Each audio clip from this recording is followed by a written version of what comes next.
The IEC is hosting a thought leadership seminar in Centurion here in Gauteng. It's to examine the relationship between an evolving labour market as well as voter participation in South Africa. The seminar is meant to provide a high-level platform for critical engagement on emerging perspectives that could basically explain changing patterns of demographic participation.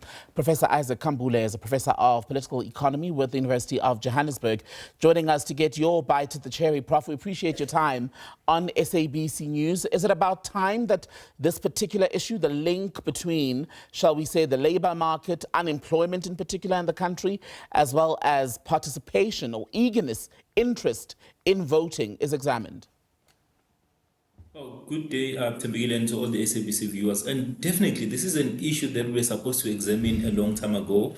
And experience, again, has shown us, based on the last two national elections, that issues of unemployment, issues of poverty, and as well as inequality are some of the foremost drivers, again, that are causing a change in our voting landscape. But the core issue is, what are we seeing amongst young people who are suffering from a lot of political disillusionment? Are we seeing them not going to vote because of these issues? Are we seeing them also having a voice on their own? And we see a number of other youth-led organizations that are coming up again, trying to advocate for youth inclusion in economic development and as well as in economic spaces.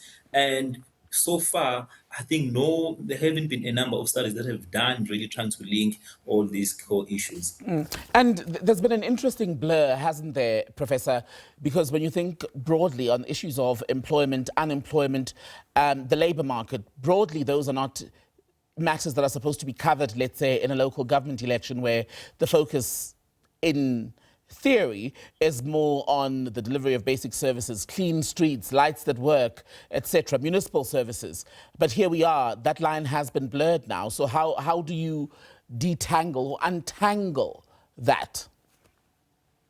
No, I mean, it's a key line that has been blurred. But funny enough, Thembekile, what we often see is whenever we go through to your local government elections or when they are approaching, you tend to find a lot of ward councillors trying to promise employment opportunities to their respective communities, because now this is the cold face again of citizenry. And if a ward councillor says, if you vote for me, I'm going to ensure that you get employment, and then chances are you're likely going to vote for them, compared to a national level whereby ward councillors tend not to have much of a say in votes, because again, you understand that you're only dealing with provincial issues and as well as national issues. But now with the local government space, we understand again that if you look at history, this is the space again whereby the battering of employment opportunities between candidates and as well as between issues of voting tends to play a significant role in the South African landscape, compared to what you normally see in your US or your UK, whereby issues of unemployment tend then to factor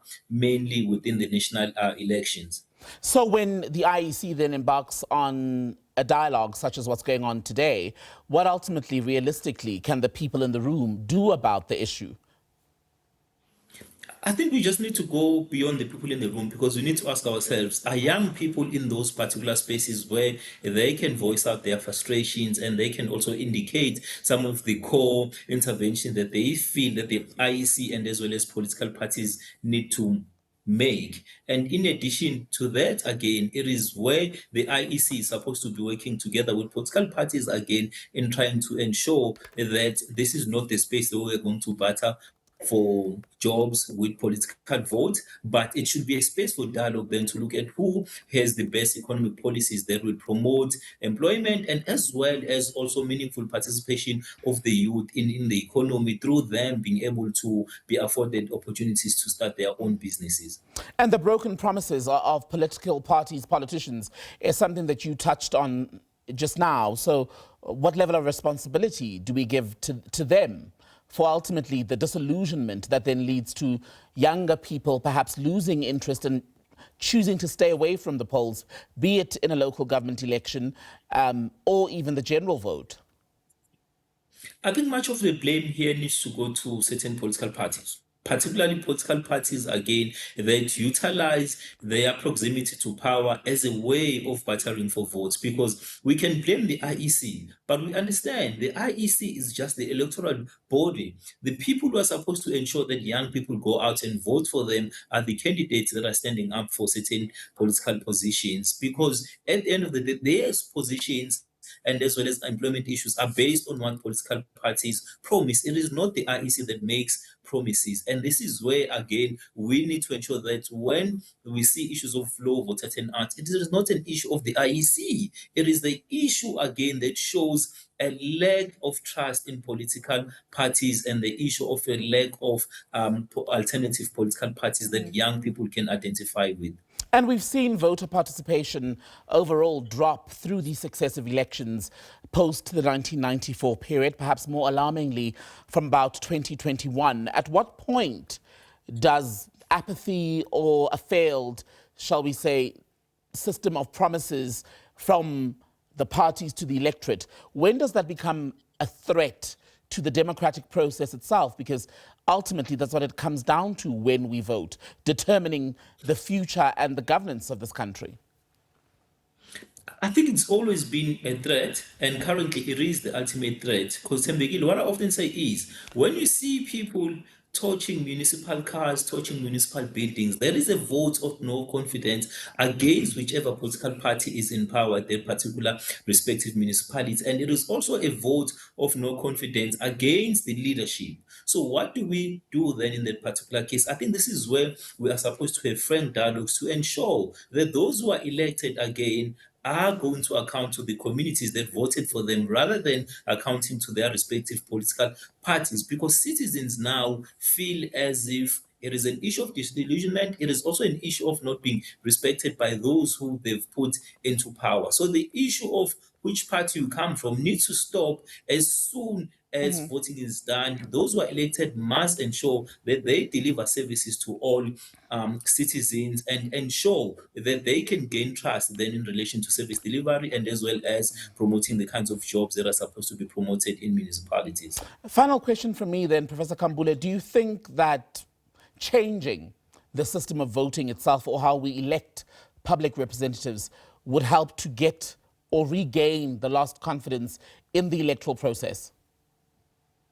Well, in this case, I think there's not much that can be done because we know we have the route of voting for independent candidates, of which is something that, again, our constitution is enshrined. And in this case, we understand that majority of the times, even those independent candidates fail to garner enough seats.